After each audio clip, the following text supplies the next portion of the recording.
Assalamualaikum, salam sejahtera bagi kita semua. Shalom, Om Swastiastu, Namo Buddhaya, salam kebajikan. Perkenalkan, nama saya Adelina Allo dengan NIM S1 A124021, program studi S1 Ilmu Komputer, Fakultas Ilmu Komputer, Universitas Megareski Makassar. Dengan video ini, saya akan memenuhi tugas mata kuliah Pendidikan Bahasa Indonesia dengan dosen pengampu Ibu Runi Merati SSM Hum.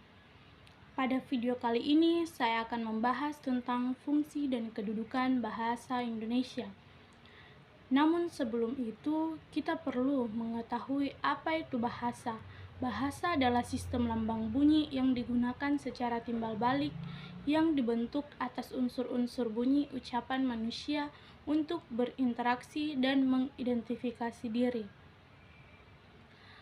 Kemudian, fungsi utama bahasa adalah bahasa sebagai alat komunikasi yang digunakan manusia untuk menyampaikan pikiran, perasaan, dan informasi kepada orang lain, serta untuk memenuhi kebutuhan komunikasi antar sesama manusia.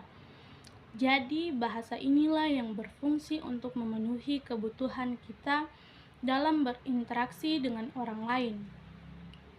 Lalu, ada 3 unsur yang menunjukkan bahasa sangat terkait dengan perkembangan budaya, yaitu yang pertama, bahasa sebagai unsur kebudayaan, yang kedua, bahasa sebagai penanda stratifikasi sosial, dan yang ketiga, bahasa sebagai simbol budaya suku bangsa.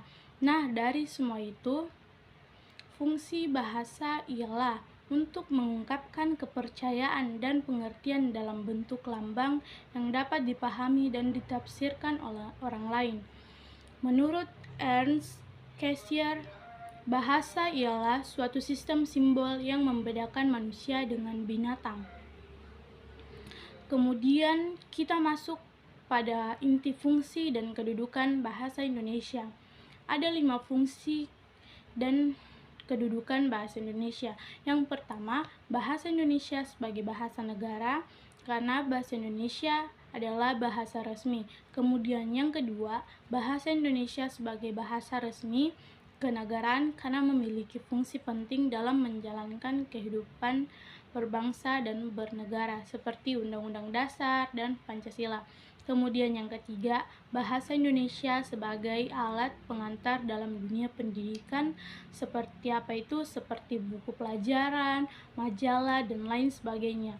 Dan yang keempat, bahasa Indonesia sebagai penghubung pada tingkat nasional untuk kepentingan perencanaan dan pelaksanaan pembangunan serta pemerintah seperti perencanaan dan pelaksanaan kebudayaan. Contohnya yaitu yang pertama, National Festival Budaya, dokumen kebijakan kebudayaan, film nasional, musik, dan sastra. Kemudian yang kelima, yang terakhir, bahasa Indonesia sebagai pembangun kebudayaan nasional, ilmu dan teknologi seperti apa itu? Seperti pada buku pelajaran dan buku ilmiah.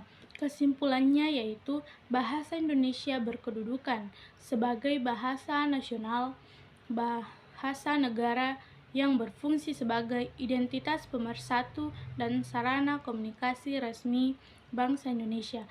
Sekian dari saya. Mohon maaf jika ada kesalahan dalam penyampaian kata. Terima kasih.